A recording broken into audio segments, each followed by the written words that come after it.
Magandang hapon po, Ginang Disyerto.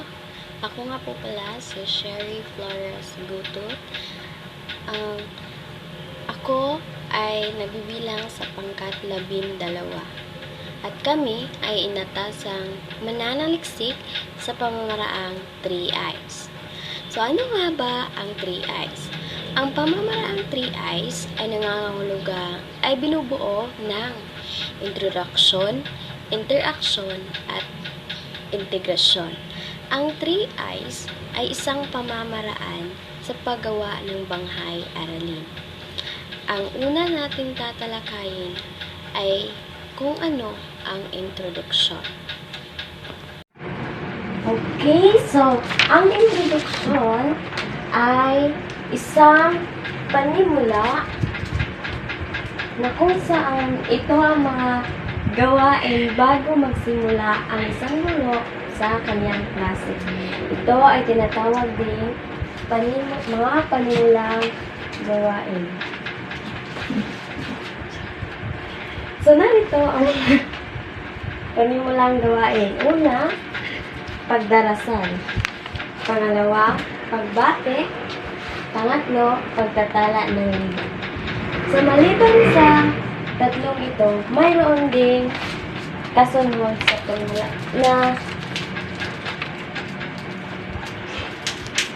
na party pa din ng panimulang gawain. Ito ay ang drill,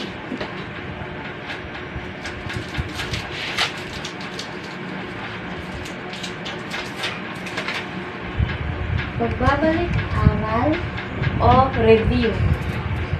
Tapos, magkakaroon din ang isang guro ng pagganyak. At ang panghuli sa introduction ay ang paglalahad ng paksa at layunin. So, narito ito ang makikita natin sa bandang introduction. So, sa pagkakataong ito, ating tunghayan kung paano itatalakay ng isang guro ang introduction sa kanyang klase.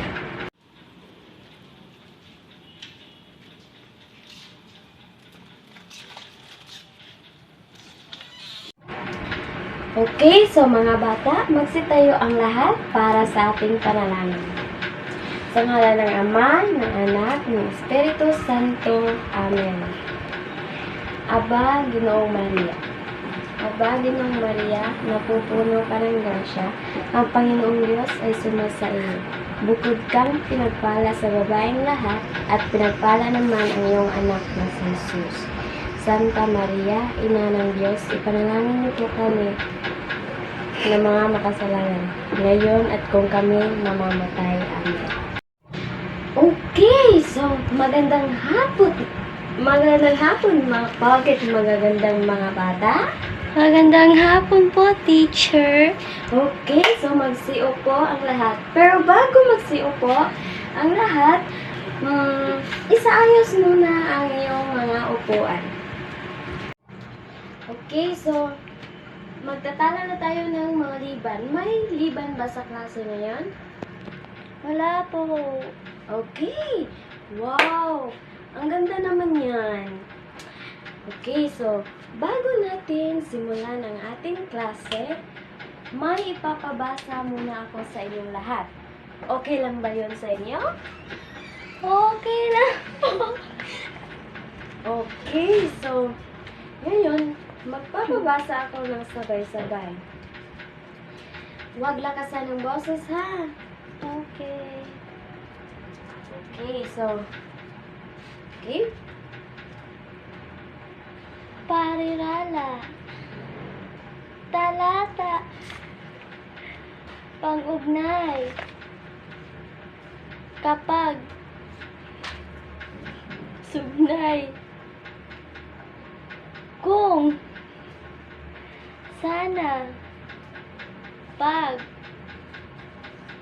Pagsulat. Relasyon. sapagkat, ngunit, Okay, so ngayon, aking ididikit ito sa pisara. So, habang magdidikit ako nito sa pisara, kayo dyan na nakaupo, aawit ng bahay kubo. Okay? okay, Okay, simulan. bahay kubo, kahit munti, ang halaman doon ay sari-sari, sitawas at talong, sigarilyas at mani, sitaw, bataw, bataning, kulot, patula, opot, kalabasa, at saka meron pang labanus, mustasa, sibuyas, kamatis, bawang at luya. Sa paligid-ligid ay puno ng luya. Okay, so ngayon, bago natin simulan, talakayin ang ating susunod na topiko. Ngayon, may itatanong ako sa inyo. Ano nga ba ang tinalakay natin noong nakaraang araw? Yes? Pagsulat ng talata po, teacher. Okay, very good. So, talagang nakikinig kayo sa nakaraan nating leksyon. Okay, so ngayon, may iba naman akong katanungan. Ano nga ba ang talata sa Ingles? Paragraph po. Okay, so paragraph ito sa Ingles. Okay, so ano naman sa Ingles ang pangungusap? Sentence po. Okay, very good. Okay, so ngayon, tatanungin naman kayo. Ano nga ba ang ibig sabihin ng talata? Okay? Yes? Ang talata ay serye ng mga pangungusap na nakaayos at magkakaugnay at lahat ay may kaugnay sa paksa. Okay, so ang ibig sabihin ng talata ay serye ng pangungusap. Okay, so serye ito ng mga pangungusap or series of sentences. Okay, so paano nga ba? So, since ang topic na to last is ang paano magsulat ng talata. So, ngayon, paano nga ba magsulat ng talata? Okay? Una po, teacher, ay alamin ang kaisipan o idea. Pangalawa ay sumulat ng pangungusap. Pangatlo, sumulat ng ikalawa hanggang ikaapat na pangungusap na nagbibigay suporta sa unang pangungusap. At ang panghuli po ay huling pangungusap ay karaniwang naglalaman ng konklusyon. Okay, so, may naintindihan ba kayo sa nakaraan nating talakayan? Yes po. Okay, very good. So, ngayon, may ipapakita ako sa inyong larawan. Okay?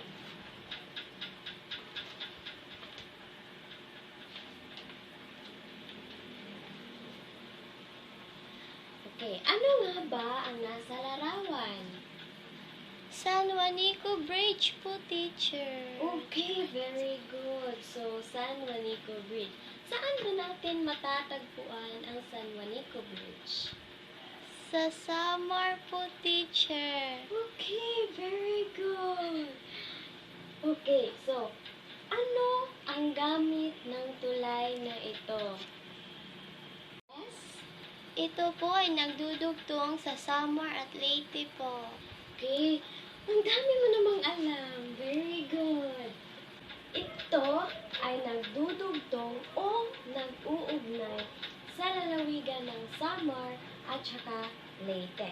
So, hindi lang ang lugar ang may pang-ugnay. Katulad din ng tulay.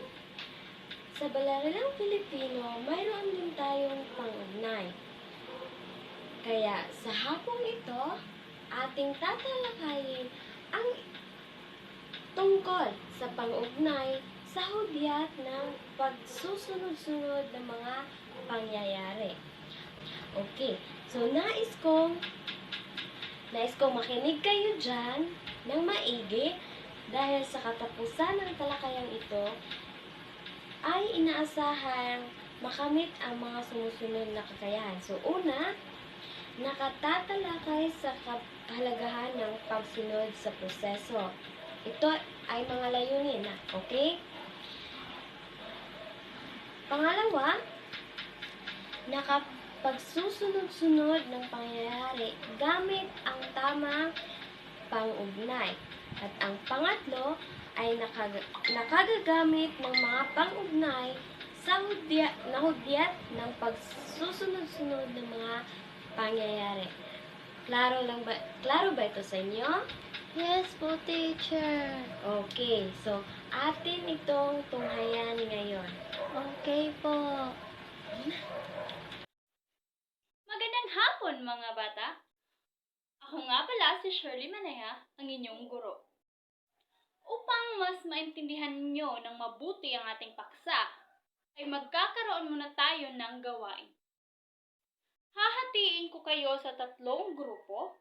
Ang may name tag na yellow ay group 1. Ang blue naman ay group 2. Ang red ay group 3. Bumuo ng talata batay sa pangungusap na aking ibibigay. Gawain 1. Come on and fix me. Mechanics. Una, isunod-sunod ang mga pangungusap ayon sa mga pangyayari. Number 2.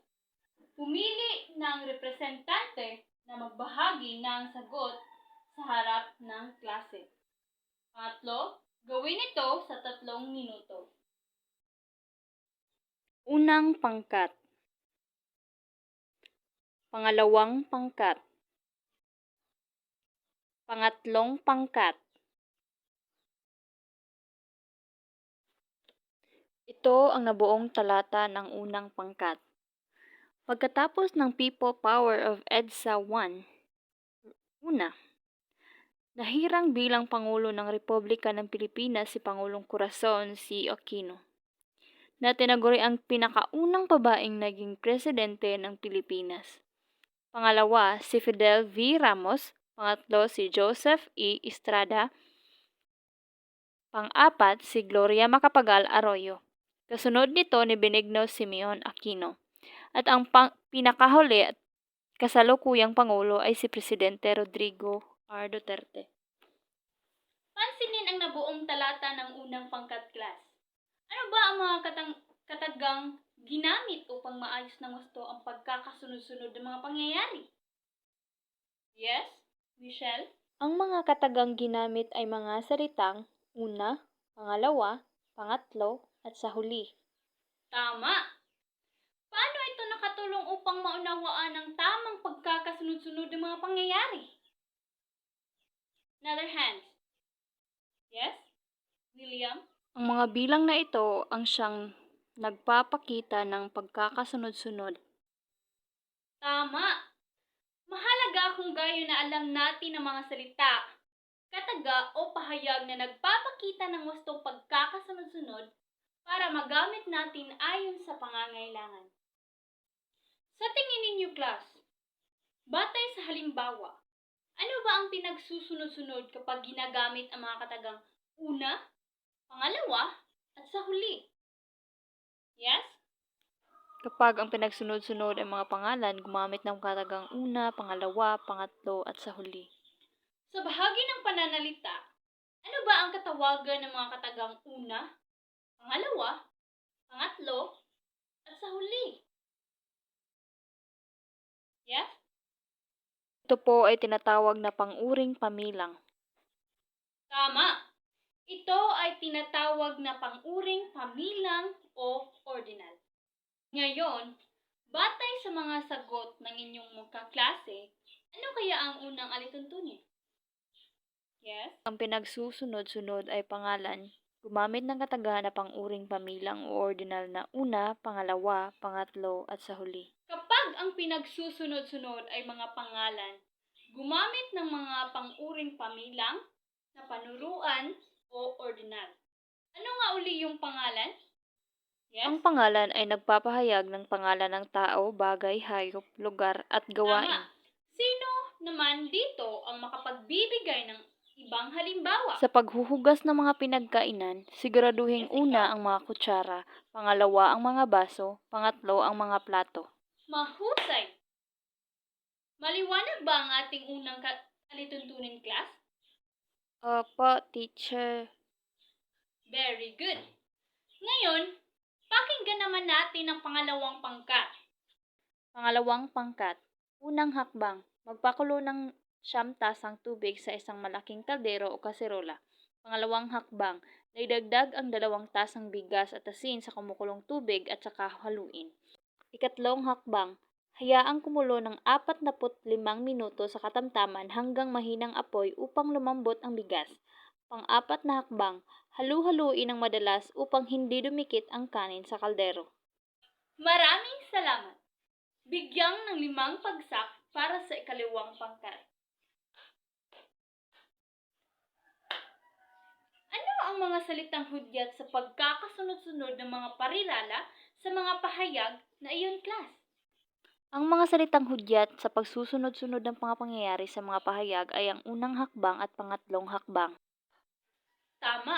Sa tingin ninyo, ano ang uri ng pangyayari na ibabahagi ng pangalawang pangkat? Ito ay proseso ng pagluluto. Tama! Ano kaya ang pangalawang alituntunin, class?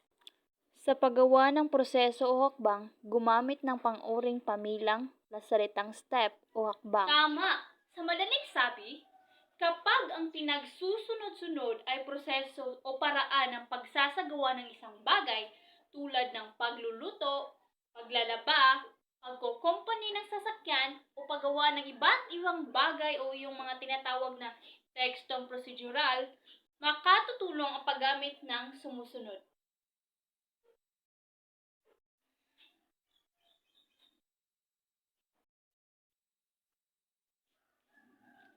Maliwanag ba, class? Atin na namang tunghayan ang pangatlong pangkat. Salubungin natin ng 3 palakpak. Pangatlong pangkat. Una, walang asin sa lugar ang mga tao at kinakailangan pa nilang kumuha nito sa isla. Ang dagat ay nagiging maalon kaya hindi makatawid ang mga tao upang kumuha ng asin sa kuweba. Tapos ang mga taong nanirahan sa isla ay may kilalang mabait at palakaibgang higante. Ang higante ay pumayag na iunat ang kanyang binti upang makatawid ang mga tao mula sa isla papunta sa kuweba.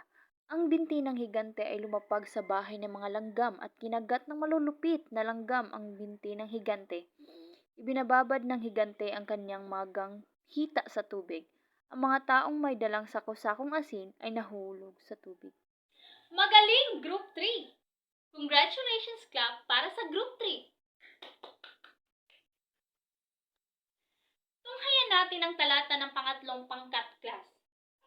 Ano ang mga hudyat ng inyong ginamit upang magawa ng maayos na ang pagkakasunod-sunod? Wala po kaming hudyat na ginamit, teacher.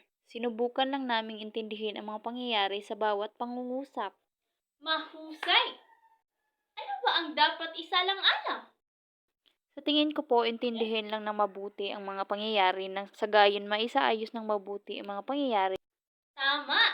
Ito ay kapag naman pangyayari sa kwento ang pinagsusunod-sunod, madalas hindi na ginagamitan ng mga salitang hudyat o time sequence. Subalit, mahalagang mabasa at maunawang mabuti ang kwento sapagkat mga pangyayari lang ang ilalahad na kailangang ayusin ayon sa kung paano naganap sa binasa. Maliwanag ba, class? Dapat po nabasa ng maayos ang kwento. Basahin ulit ang mga alituntunin sa pagtukoy ng mga salitang hudyat sa pagkakasunod-sunod ng mga pangyayari. Sa puntong ito, bago ko ibigay ang mga gawain, aalamin muna natin ang integrasyon. So, ano nga ba ang integrasyon? Ang integrasyon ay ang pinakahuling bahagi ng triads. Dito natin malaman at masukat ang kalaman o ang natutunan ng mag-aaral sa bagong talakayan.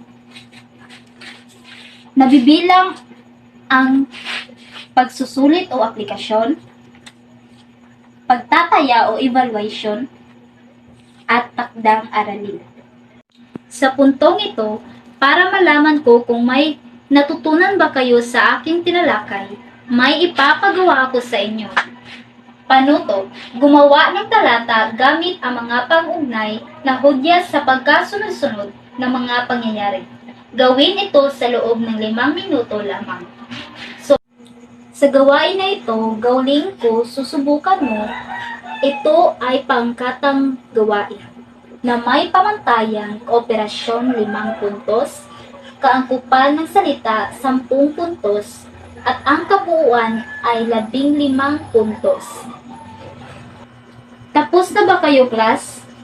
So, ngayon, ipasa nyo na ang inyong ginawang aktibidad. So, bumalik kayo sa inyong mga upuan at kumuha ng isang buong papel at sasagutan nyo ito. Panuto, sa isang buong papel, dugtungan ang mga parirala sa ibaba para mailahad ang tamang pagkakasunod-sunod na mga hakbang sa paglalaba sa kamay. Sagutin ito sa loob lamang ng 5 minuto. Number 1. Paghiwalayin muna ang blank upang maiwasan ang pagkahawa blank. Number 2. Maglagay ng tubig at blank. Number 3. Ibabad muna ang blank. 4. Pusutin ang blank. 5. Banlawan ang blank. 6. Pigain at saka blank. So, hawa ng mikrobyo. Mga ito, dikolor sa puti, isampay sa tubig, damit, sabon. Ang mga salitang ito ay angkop na bubuo sa mga pangungusap sa ibaba. Sa puntong ito, wala na tayong oras at sasagutan natin ito sa susunod na tagpo. Bago natin tapusin ang araw na ito, bibigyan ko muna kayo ng takdang aralin. Sa bahay, sa isang buong papel, magsaliksik ng isang proseso sa internet at sa lungguhitan ang mga pang-ugnay na makikita rito. Ipapasa ito sa susunod natin pagkikita. Maraming salamat mga bata, masipagtayo ang lahat para sa panalangin. Sa ngalan ng Ama, ng Anak, ng Espiritu Santo. Amen. Sa ngalan ng Ama, ng Anak, ng Espiritu Santo. Amen. Paalam mga bata!